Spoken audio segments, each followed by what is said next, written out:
I had a base understanding of the offense. I sat there, I explained to y'all, I don't remember when it was, but, that was, it was challenging, to come in and, dissect everything and figure out, who we wanted to get the ball to, figure out what plays we wanted to run. I did narrow it down by about 50%, and then came up with the call sheet and, over the course of those 4 games, every game when I was calling it, I understood it a little bit more, obviously, right? And so that was what it was. And then, January 2nd came back,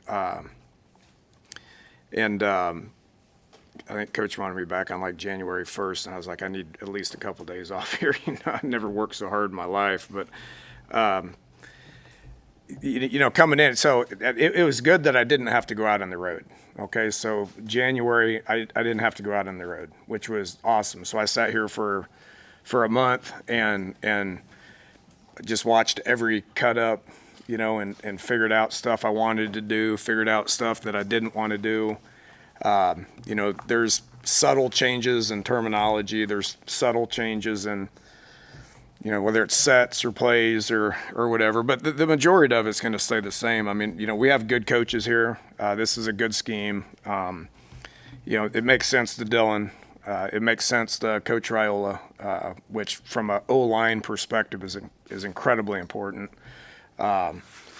Made some changes with, the pass game and, with some different sets and stuff that make sense to me, and just kind of kept narrowing it down. I came up with three good installs that we've been through a couple of times, and it's I got to figure out what our team is, what our offense is, as far as what the direction it goes. I can take the same offense that we had.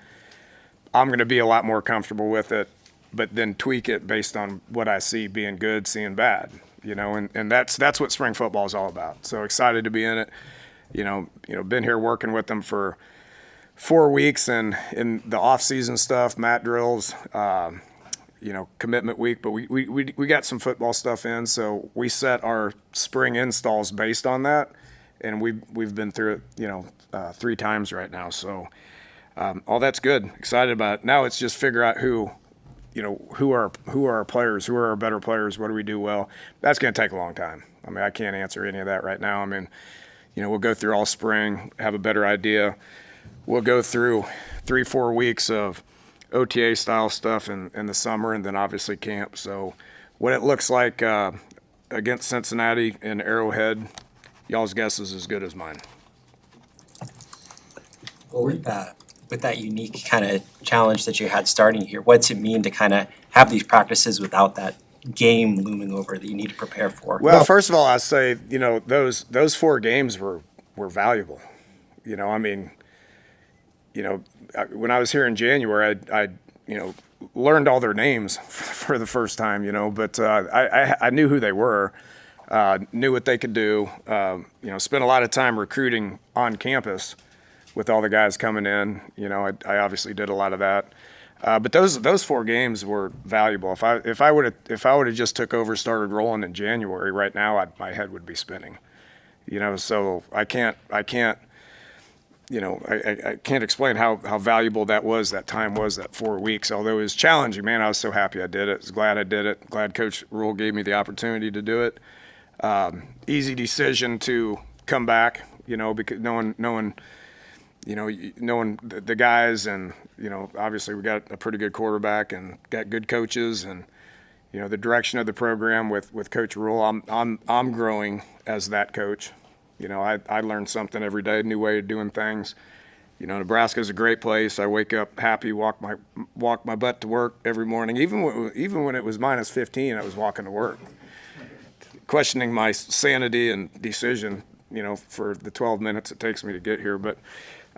It's exciting. It's an exciting time. I mean, the off season was great. Learned a lot, and 3 days into spring, the effort, the energy, all that's really good stuff. So, I'm fired up about where we're at right now. Was it January? Was it mostly you delving into the offense, or was it staff meetings? What did that look like? No, it was me. Yeah, it was me in front of my computer, just because nobody was here. I mean, everybody's on the road recruiting. That whole month of January is a challenging recruiting month. I think Coach was out for about 2 weeks, so he wasn't even in here. So, a lot of the players weren't here. And then they started coming in mid-January, and had a lot of meetings with those guys. Did a lot of recruiting dinners. And then when, February 1, we took like 2 weeks off. That was cool. And we came back for 4 weeks, and that's when the staff meeting started. That's when we started meeting as an offensive staff, and I gave them all my thoughts. Here's what our install is. This is what we're going to do. Now you guys know, talking to the staff, this is what I've decided it's going to look like. Okay, and so there was no learning curve with him. There was with Coach Shorts because he was the only new guy, But the rest of them, we started meeting as a staff, and it made sense to everybody. This is what it's going to look like. This is how we're going to do it, and it made sense to them, and so they were fired up about it. How comfortable are you with that quarterback room after Dylan when you look at just what you have in that room right now? Yeah, good. Jalen Gramstad call him Granddad. He's the old guy. It's just, it's a coincidence what the last name is because he really does act like a granddad. He's a great leader. He's got a ton of experience. I was glad that he came back. He gives us another guy that knows the offense. Smart kid. Got a lot of reps last year, especially in January, in February or December. He got a lot of reps because he was the number 2. And so. He throws a good ball. He knows the offense. He knows the terminology. Kids like him. Feel comfortable with him. TJ and Marcos, guys coming in, have a lot of talent. They just need to learn it. It's going to take them. It's going to take them a year to learn it. So how much they progress, they're going to get better every time they go line up. And we got a long ways to go to let those guys compete. Who the backup's going to be, I don't know. It'd obviously be Jalen right now, just based on the fact that he understands everything. Where have you seen Dylan advance in the time since the Pinstripe Bowl? His body looks good. His biggest January, February, even into March on spring break, we're like, okay, what are you doing for spring break? He came back 5 pounds lighter, so he's really focused hard on his body physically, and he feels good. And you guys know how it is when your body's better and you feel good, it gives you confidence, and you're probably going to play a little bit better, So that's a big thing. Credit to him for the hard work that he's put in. He's so smart. I talking to the button and read off the plays, and I get about halfway through it, and he's like, I got it, no problem. So really working on his leadership skills, taking charge. I noticed that he was kind of in the shadows when I got here. He didn't really want that because so much was put on him. He's an 18-year-old kid that is leading the offense. Okay, when you try to do that at 18 and then try to lead a team, that's challenging. And so he's working on that right now, and I see a tremendous amount of growth with him. With his leadership skills, he's a good teammate, and he understands the importance of leading, and that's rubbing off on a lot of the guys.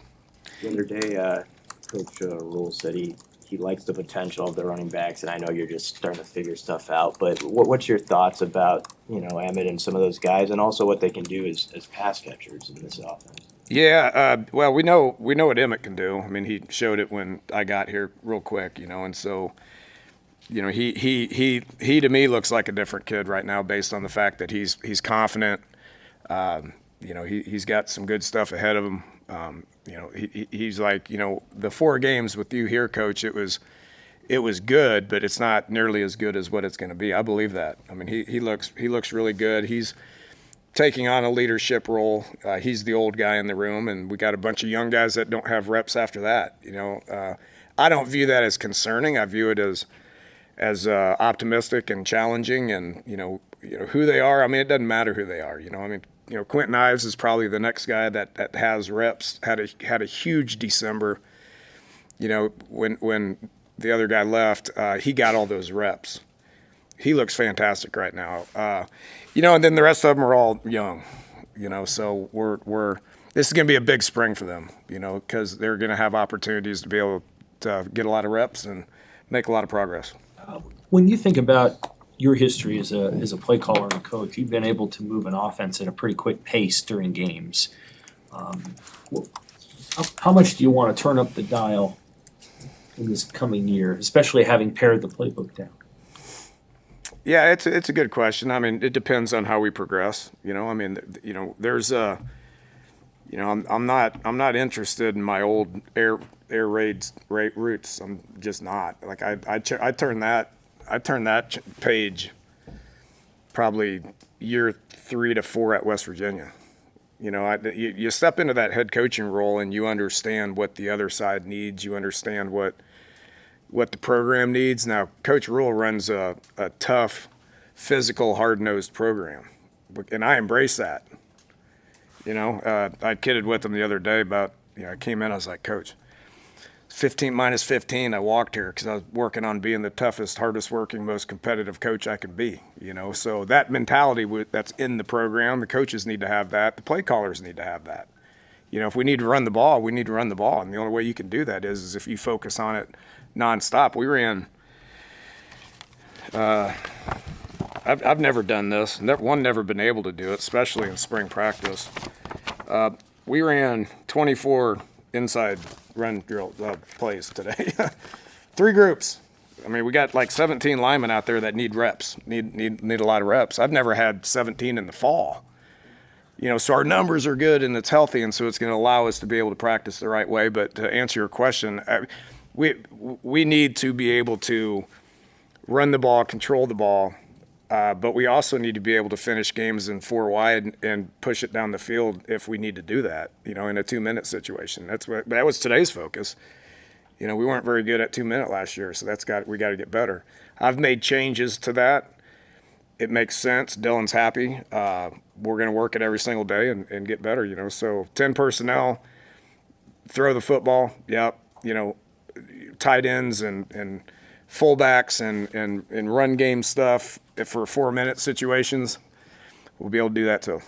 A smart kid like Dylan, he wouldn't mind going tempo because he's able to process so quickly. If you leave it up to him, he'd want to do it every play. But he understands. He also understands who his dad is and who his uncle is. And the importance of being physical and tough and being able to run the football. I've never been with a quarterback that is comfortable in the gun and can sit in the pocket and be a drop back passer, but also be able to get under center and make run game checks and handle run game from under center. He's exceptional at it. And so we're going to do it, so, that's why he's a good player, is because he can do a whole lot of things. And he's smart and he understands football. He understands coverages. He understands run game checks. I've never been around one like that has that kind of intellect. What are your impressions of Rocco Spindler and Elijah Pritchett, adding them up front? What I've noticed is just a veteran presence. We got a lot of young guys in that room. We got some older guys, but a lot of those older guys are hurt for spring and not going to be able to participate. So we're, adding those guys and putting them with the first group. It's refreshing, And so Rocco's outgoing, vocal. We'll talk. We'll coach the other guys, even though he's kind of just learning, but he understands football fronts, run game, protections. Elijah doesn't talk. They're 2 different kids, but you're bringing big bodies with experience and presence that we desperately needed up front. How has Harburg transition to tight end? How's that gone so far? Good. It's going to be a work in progress. What we did with them in the bowl game, sent them in the right direction, right? But we did a lot of outside the box stuff with him. He was a slot and he kind of would move around and do some different things, and now he's learning how to dig his hand in the ground, and he's gained weight. I think he's up to like 240. He's thick. It's slowed him down probably a little bit, but it's good. He's learning the technique aspect of being in the box and understanding things, and playing with pad level and also being able to get outside the box and do some different route stuff. So, he's comfortable doing that. But, running routes, when it's contested, which the closer you get inside, the more it's going to be contested and you got to work through stuff. It's still a work in progress, but I like where he's at. Great kid, hard worker, man. Just, he's really going to help us with that.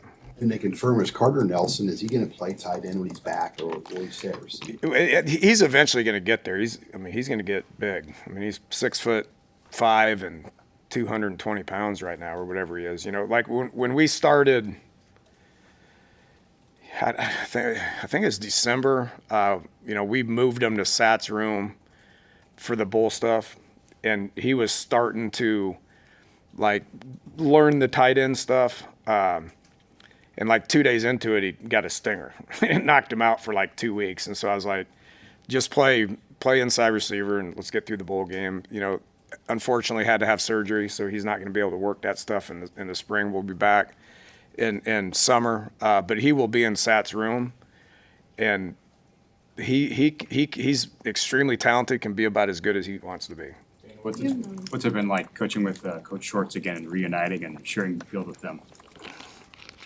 Oh, he's it's like second nature. I don't even think about it. I just know what's happening. He knows what I want, and so he just gets it done. That receiver room looks different. It looks different, but I'm pleased with every one of the ones that we brought in, and I don't want to talk about them, but Jacory's Jacory. Jacory's got the experience. He's confident. Him and Dylan know exactly what's going on. The other guys, it's a work in progress when it comes to getting the timing down. But they all look good. They look explosive. They got ball skills. There's going to be some competition battles, and that's going to be fun to watch. When did you know that DeKeel would make a good coach? When he ran a 4.7.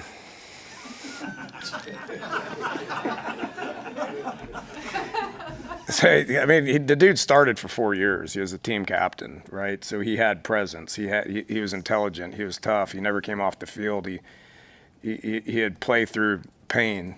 Just the whole toughness thing. The personable. Everybody loves him. That's why he made an instant impact in recruiting when he was in that role at the other place I was at, and then. But after I coached him and he ran that 4.7 in the pro day, I go, yeah, he ain't going anywhere. So I go, hey, bro, I got a bedroom upstairs if you want to go up there and give this coaching thing a try. When you moved from, I was just going to, I noticed when you moved from Texas Tech to Oklahoma State and then Houston, even then the rushing yards went from, say, 70 or 80 yards a game to around 150 or 60.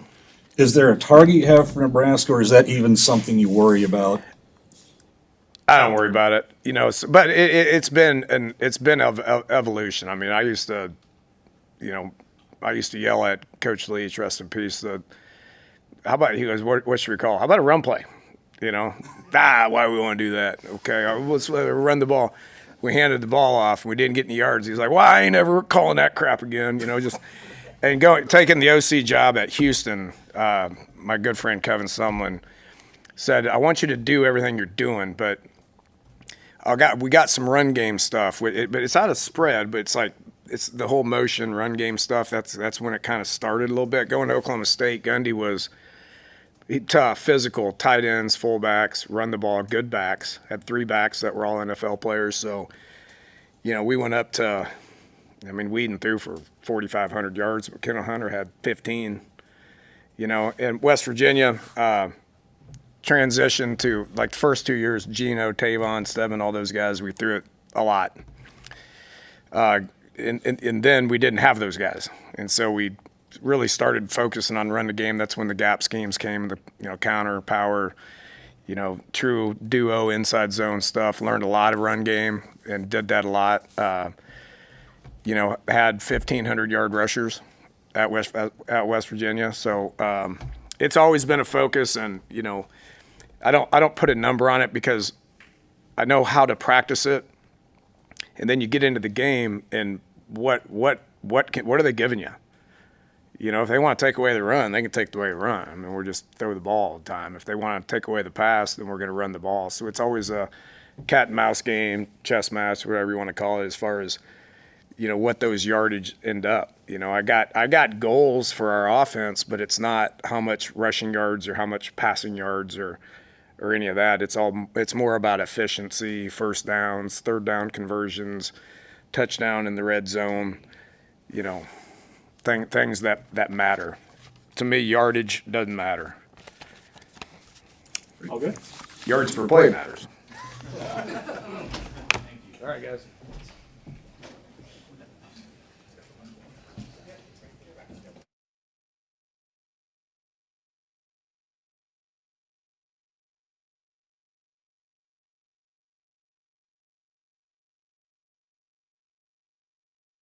What's up?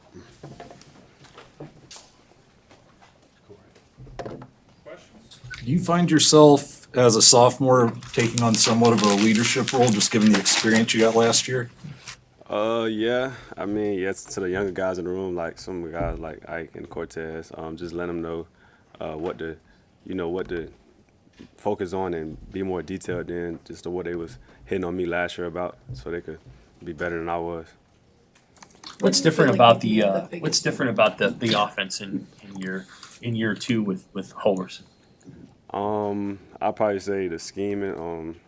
We haven't really we're still doing the same stuff as last year pretty much. We haven't really gotten to like the change yet, but I know that it's going to be a lot more like airing it out and making Dylan happy and making us receivers happy. Why do you like hearing that from Coach Holgorsen? Him just knowing that Dylan wants to throw the ball, and Dylan, you know, he wanted to throw the ball. He came in to throw the ball, and with us getting all these guys, you know, Dane and Harley, me, Cortez, all the young guys coming in, we got some weapons out there to use, so it's going to be exciting to watch. Dane and Hardley played for Coach Shorts at Kentucky. I mean, how smooth has this transition been for them to be right with him again here at Nebraska? It's pretty smooth. They know what he wants, so they kind of could come in and be considered as some vets too, because they know what Coach wants. So I kind of some things I'll let them go first to show me like what he wants right here, like certain drills and stuff. And yeah, they know what he expect, and I know what he expects, so we just do it. Where do you feel like you've made the biggest jump for your game since you got here to now?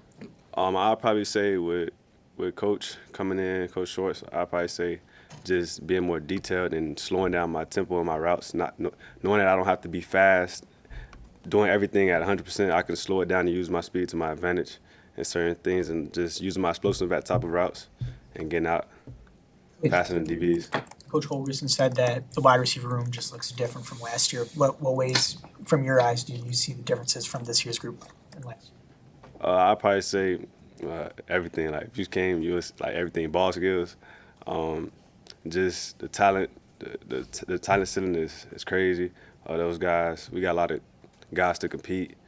Like, it's gonna be a hard competition. Like, when we get the real ball, like we here now, but it's gonna be a lot of competition because a lot of great guys, and we just got to see who the best ones, get them out there on the field, make plays, and make it fun for y'all to watch. So yeah. This has to be a totally different experience for you this spring. Last year, you're just here trying to figure everything out. And can you just describe, I guess, your comfortability level and the way you're maybe able to enjoy playing football a little bit more this spring? Yeah, to me, it's just football. It's just football. It's still football. Make the main thing. I just go out there and work. You know, I try to bring energy. Hope those guys can feed off of me. I probably say I do gotta continue to bring the energy and let those guys feed off of me, and just get all of us to have that attack mindset. When the ball's in the air, we all gotta come down with it. Like 9 out of 10 times, we gotta come down with it and just get them to believe that and know that when we get out there and the ball's in the air, it's ours. Hey, Ja'Cory, Coach Rule at the beginning of the offseason mentioned the importance for Dylan of being a leader and how that has to start with the receivers before it can be the offense, before it can be the team. He has to lead the receivers and get those guys together for workouts when, you know, not just want to do it, but actually get everybody out there. Yeah. How have you seen that area, the growth in that area and the response that all the receivers are having with their quarterback? Yeah, I mean, it's always good getting out throwing with your quarterbacks, you know, because the game is about time and space and, you know, efficiency of movements. As a quarterback, he got to know where we at. He got to know us as receivers, where we're going to be. and just know that when he throws the ball, that we're gonna be there to go get it for him. So it's always good to have a good connection with your quarterbacks and get to know him. He get to know all of our receivers. We got a lot of new faces, so it's good for him to just know the different talent and different people he has as receivers. So yeah. More vocal or more persistent in getting you guys to come work out with him? Yeah. He been real serious about doing what he doing, cardio, losing his weight, doing everything he need to be doing. So it's good to see him doing that. We try to do everything we can, like me trying to gain weight, he's trying to cut weight. So we all been trying to really do what we need to do so that we can be a better team in total. As an offense, us receivers, the quarterbacks. Corey, has there been any corners or safeties that have really been giving you trouble, or maybe that you've been impressed with so far this spring? I don't really care for that.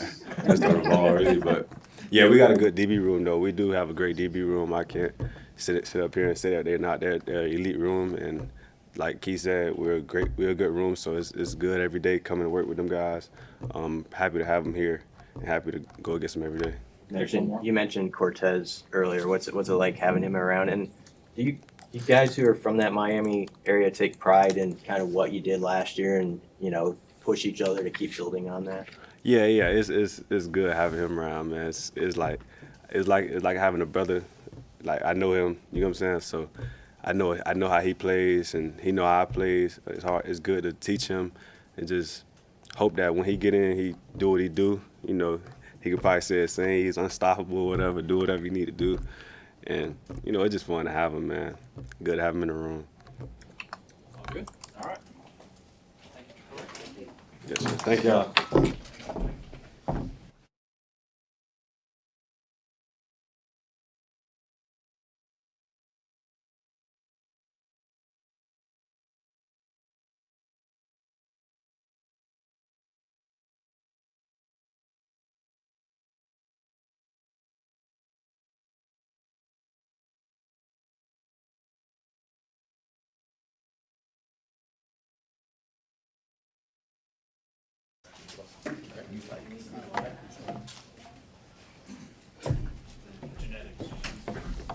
Thanks, Brandon. Oh man, back. We never left.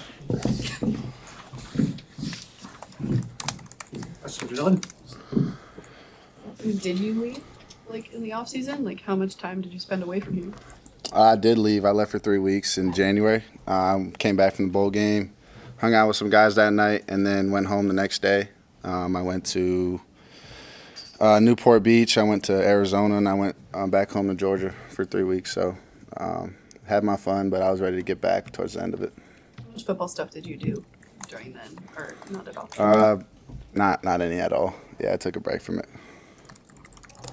What do you make of, working with your new look wide receivers and how that's, going? I know it's in the early stages, but how that's progressing? It's like a car guy that loves cars. It's like Ferraris and Lamborghinis and all those kind of cars. So it's a blessing, honestly, to look out there, look right, look left, and you have multiple options to choose from, and guys rolling in as well. So it's been a lot of fun.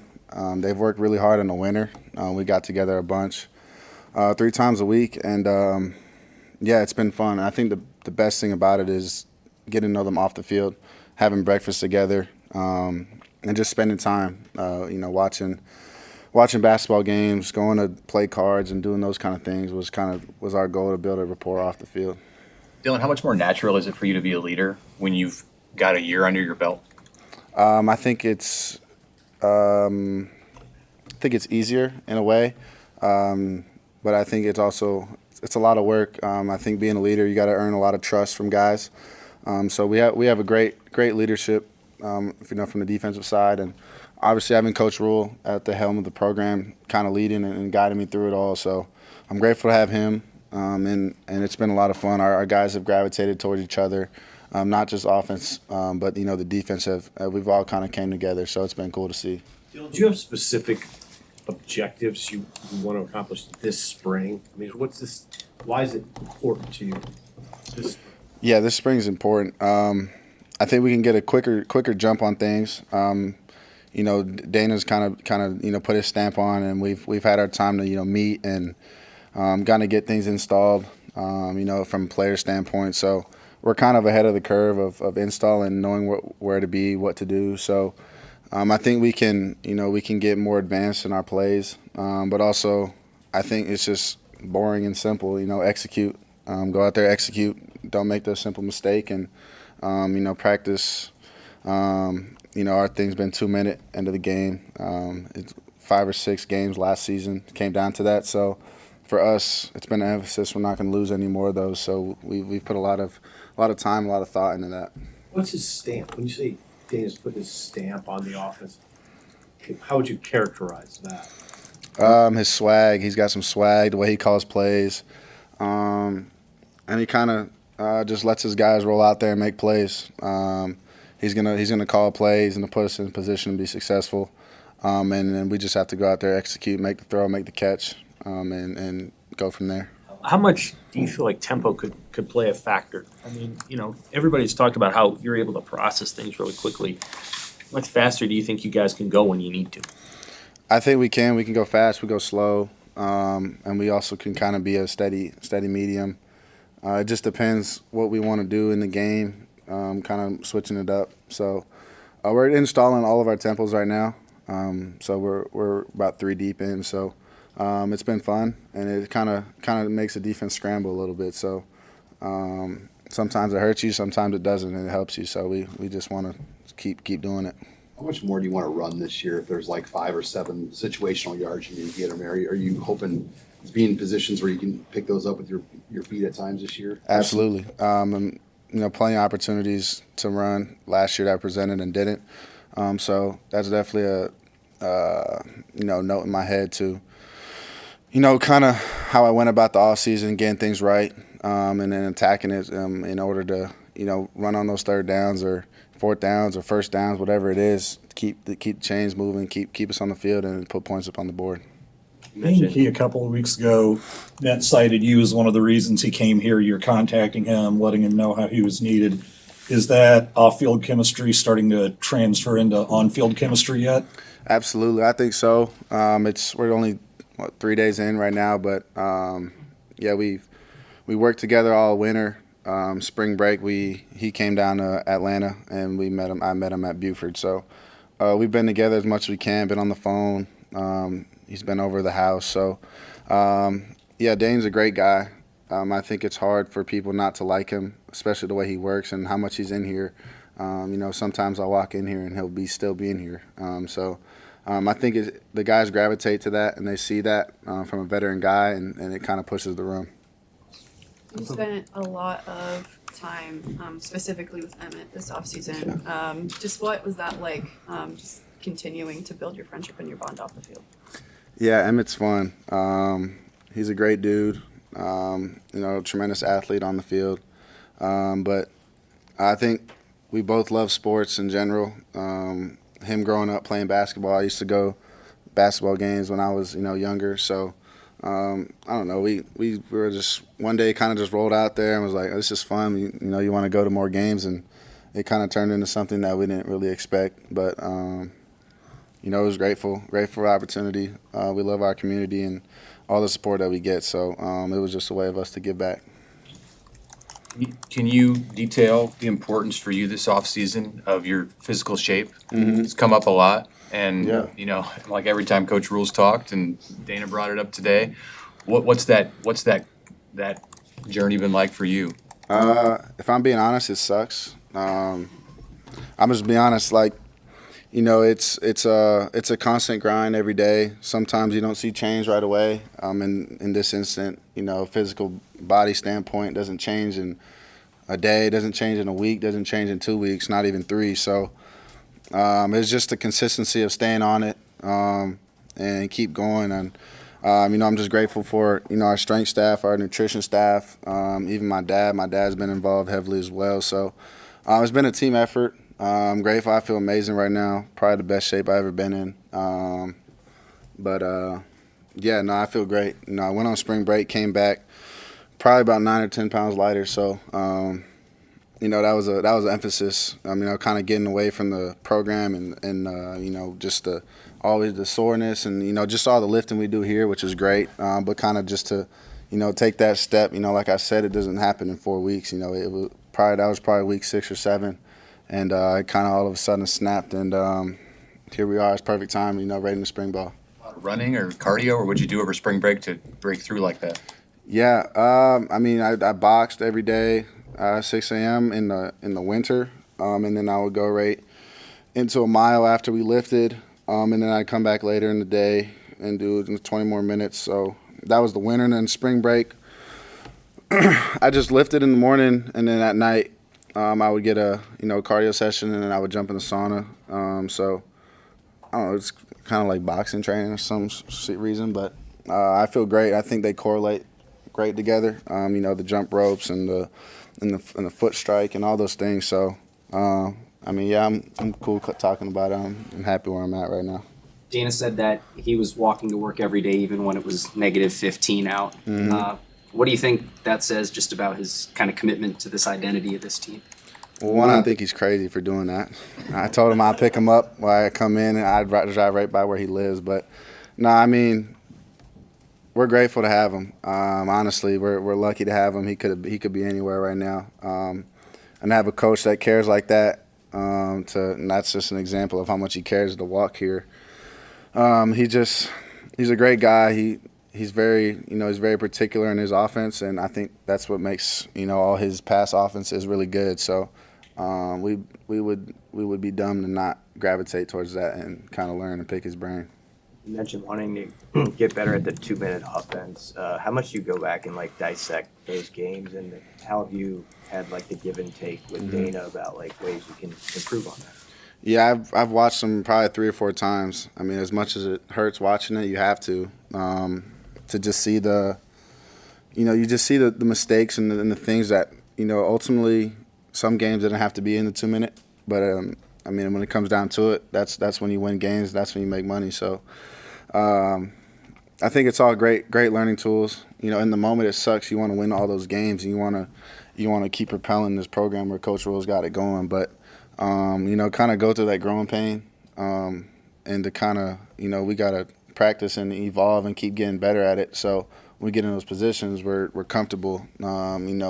It's not here we go again. It's like, yeah, give me the ball, let's go roll. So that's the kind of the mindset shift we got to have, and they can kind of see it already. So I'm excited for it. You had to get on anybody yet? You don't have to name who that is, but when you get on somebody, what does that look like? I'll get on myself, honestly. I got to call the play right, and if I don't, they get yelled at. But at the end of the day, it's my fault. But when I do get on them, it's we can't have that, and then you got to go love them up. You can't beat them down till they're every time you walk to them, they're scared. Oh, he's gonna yell at me. It can be a conversation, or if it keeps happening, it can get a little more than that. But at the end of the day, they're learning just as I'm learning. I'm learning them, they're learning me. So it's a two-way street, it's all learning. It's the perfect time for it all to happen right now. Was there a moment last season or even in this offseason where you were like, yeah, I can do that, and I can do that to pretty much anybody if I have to because I've earned the right after a year of playing? Yeah, mat drills, I guess anyone can yell at anyone in mat drills. Everyone's struggling, everyone's kind of going through it. But no, I don't take that as take advantage of being the leader and yelling at guys. I just think that there's different ways to approach it. And so if you can reach people in different ways, or you can kind of, get under their skin in a different way that's effective, I'd rather choose that route than just I don't really cuss, so I'm not going to mother F them or not. That's just not who I am. Dylan, I know it's just 3 practices in, but how is spring going so far for you? And how is this year's spring season different for you as opposed to last year? Well, for one, I'm glad the weather's warm. It's been great weather. Going into it, just kind of knowing and what to expect from a standpoint of, I'm not trying to learn the install and then practice it. I already know the plays, and then we can kind of go from there. So I think it's just a quicker processing, and then not making you know, I went back and watched the spring from last year and not making the same mistake twice, even in the spring last year. We're really big on not wasting reps. And then, you know, even though we're learning still, we don't want to go out there and just, you know, run into a complete blow-up look. You know, we want to put our team in a position to be successful. Was there anything new you saw from defenses in the fall that you've been studying this offseason, or like any looks you want to see this spring from the defense? From the spring standpoint, I guess our defense is just going to roll what they roll. Coach Butler's been in the league, and he knows what he's doing, so we got an advantage there. From the fall, I mean, we went back and watched. It's you know, teams play what they play. They're going to do what they do, and it's just a matter of who's going to execute and who's not.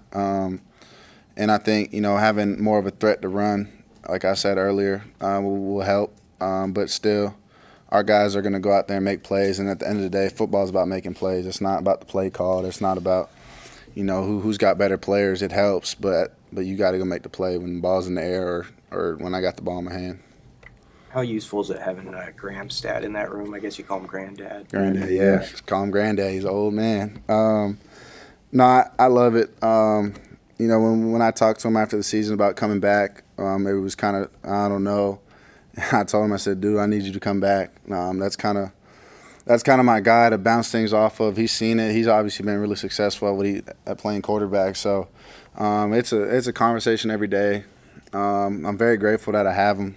You know, I can talk to him, approach him, and it's the same back. You know, it kind of betters ourselves for on the field, and then off the field, like we just have a lot of fun. Like today, we're all going out to play golf today at 3:30. So, like those are the things that kind of from last off season, kind of not knowing the guys. So now it's like, all right, we can play football and go watch film together before we hit the golf course. But then we're out there, it's, you know, we don't talk about football. We just roll out there, we talk trash, we play golf, and we just enjoy being around each other. Who's the best golfer in your group? Bodie's pretty good. Bodie's, I think he's like a 3 or 4 handicap. I may be gassing him, but he's really good. It's kind of fun, but it's also discouraging playing against him. What's your handicap? I don't have a handicap. I don't play enough. I don't play enough. Anything else for Dylan? Good. Yeah, thank you.